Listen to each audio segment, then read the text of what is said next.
buongiorno e ben ritrovati con una nuova edizione del TG Flash di New Sicilia. In apertura inizia la conta dei danni provocati dal maltempo che nelle ultime ore si sta abbattendo in Sicilia. Strade allagate da Palermo a Catania, buche sull'asfalto e disagi notevoli. Problematica la situazione nelle Eolie, Ginostra è senza energia elettrica da oltre 8 ore. Impraticabili le strade di Lipari e danni anche al porto di Filicudi.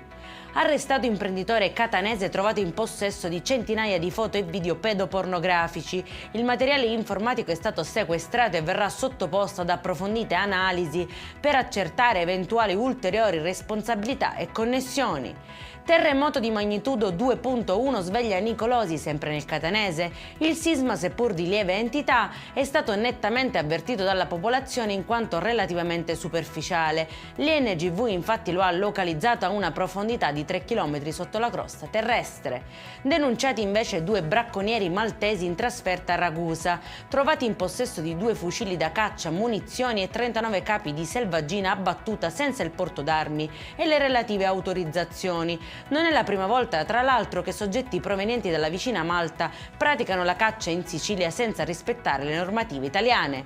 E in chiusura nascondeva in casa confezioni di farmaci dopanti e pericolosi, usati nel bodybuilding idonei a modificare le condizioni psicofisiche e biologiche dell'organismo, al fine di alterare le prestazioni agonistiche degli atleti. Per questo motivo un pregiudicato 37enne è stato denunciato. Per questa edizione è tutto, prossimo appuntamento alle 19:30. Buona giornata.